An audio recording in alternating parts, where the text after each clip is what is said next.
Өткен заманда бір кедей өмір сүріпті. Оның жалғыз ұлы болған. Баласы медреседе оқып, әр күні ерте кетіп, кеш келінетін көрінеді. Бірде бала сабақтан келе жатып, жол үстінде ұша алмай жүрген қарлығашты көреді. Жанына келсе, оның бір қанаты сынған екен. Бала ары қолап, бері қолап, ақыр ұстап алады. Қуанышына қойнына сыймай үйіне алып келеді. Кешке әкесі жұмыстан қайтқан кезде, алдынан жүгіріп шығып, «Әке, мен бүгін қарлығаш ұстап алдым. Өзі жуас. Жүр көріңізші», деп бастап кіріпті.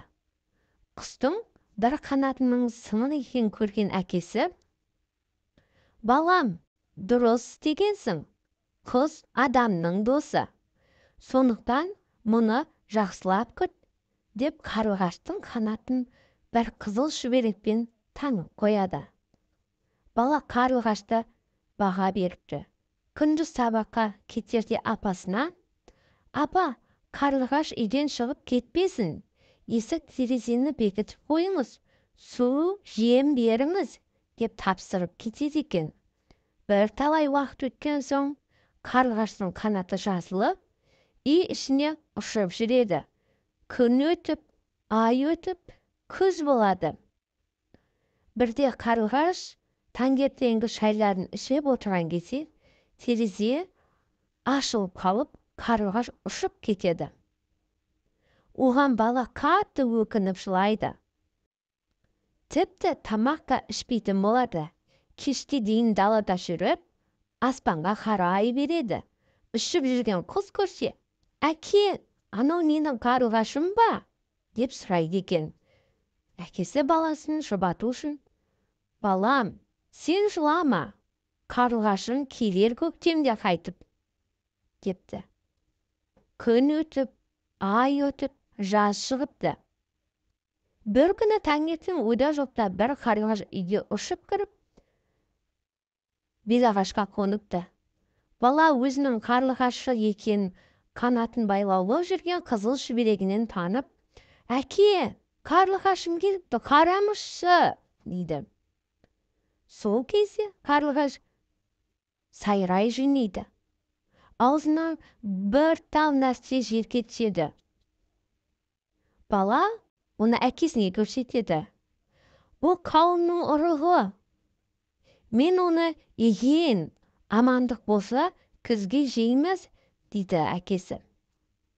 Ұрықты бақшасына егіп қояды. Біраз уақыт өткеннен кейін қауын өніп, жер бетіне шығады. Мұны көрген бала қатты қуанады. Қарлығаш бұрынғысынша үйдің ішін мекендеп тұрып жатады. Қауын бірлік тарта бастағанда, баланың әкесі айрықша қарап, тыңайтқыш шашып, мерзіммен суарып отырады. Бір күні бір бауыз қауын түйін тастайды. Қауын күн санып жетіле береді. Күз болып, қауын кесіп өседі. Баласы әкесіне, «Қауынды қашан үсеміз, қашан жейміз?» дей беріпті. Уақыты болғанда әкесі қауынды үзіп алып, үлкен бір табаққа салыпты да, үстін жауып, үйге алып келіпті. Үлкен сары қауынды көрген бала қуанышпен, «Әке, кесіңізші», деп жалыныпты. Әкесі қауынды кессе, іші толған алтын екен. Сөйтіп әлгі кедей ат басындай алтынға ие болыпты. Бүкіл өміріне тіпті ұрпақтан ұрпаққа жететіндей қазынаға батыпты. Енді қайту керек. Алтынды бүтіндей базарға шығарып сатса, «Оны қайдан алдың?» деп тексеру мүмкін. Онда бір пәлеге қаламыз деп, бір шетінен аздап кесіп алып, базарға апарып сатып, тұрмысына жаратып жүріпті. Айлар өтіп, жылдар өтіп, өте беріпті. Кедейдің тұрмысы тәуірлене бастайды. жер, су, мал жанға ие болыпты. Баю жолына түсіпті. Оның базарға алтын әкеліп сатып жүрген ел естіді. Тіпті бір кедейдің аяқ астына байып кеткені сол ортаның патшасының құлағына да тиеді. Патша кедей алтынға қалай ие болды? Мүмкін менің қазынамнан ұрлаған болар деген ойға келеді. Дереу жандай шаптарын жіберіп, кедейді шақыртады. Алтынды қайдан алған тергейді.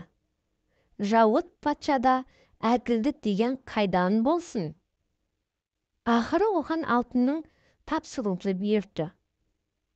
Оны қайдан алғанын мән жайын айтса да көнбепті. Қоймай жүріп, кедейдің алтынмен қоса мал-мүлкін қора жайын өзіне өткізіп алыпты. Кедей қайтадан таршылық көріп, баласымен сергеден өмір кешіпті. Бірде патша кедейге, бұл шыныңды да қарлығаштың әкелген қауын ұрығынан өнген алтын болса, маған бір қауын өндіріп әкел дейді. Сонда мал-мүлкіңді алтыныңды өзіңе қайтарып беремін депті. Кедейдің басына ауыр күн туып, әділетті заманда барар жер, базар тауы қалмай, өз үйіне келсе, қарлығаш та ұшып кеткен екен. Кедей баласымен жылап, сықтап, бір қысты өткізеді. Жаз қайта оралады. Сол кезде кедей мен баласы қарлығаштың келуін тілейді. Күндердің күнінде қарлығаш ұшып келіп, терезеден кіріп, белағашқа қонады. Бала оны көргенде жүрегі тебіреніп, қатты қуанады. Қанатына байлаған қызыл жібек әлі тұр екен. Біраздан соң қарлығаш сайрай жөнелсе, аузынан тағы бір тал қауын ұрығы жерге түсті. Әкесі барып қолына алады. Балам осыны өндіріп, өнген қауыннан патшаға беріп, өзіміздің дүниемізді қайтарып алайық дейді. Баласы мақұл көреді. Кедей жігіт қауын ұрығын тағы да бұрынғы жеріне егеді. Күндер өткен соң өніп шығады. Білік тартқан және бір тұтас түйінді салады. Кедей қауында ала жаздай күтіп, алаңсыз баптайды. Бірнеше мәрте суарып, тыңнағыш төгіп, жан-тәнімен беріліп қарайды. Күз болып, қауын піскенде, кедей жігіт шын ниетімен оны үзіп алады. Залым патшаға өзінің ұрығы еместігін дәлелдеу үшін алып келеді. Патша үйінде екен. Тақсыр, өндірген қауынды сізге әкелдім, қабылдағайсыз дейді. Жарайсың, мен мұны алайын, бұрынғы алтын, мал-мүлкіңді қайтарып ал, деп масайраған патша жарлық қылады. Кедей тапсырманы орындап, бұрынғы дүниесі түгелдей қайтарып алады. Патша маңғазданып, ат басындай сары қауынды көріп, іші толған алтын, мен енді зор байлықпен өмір кешетін болдым, деп қуанады.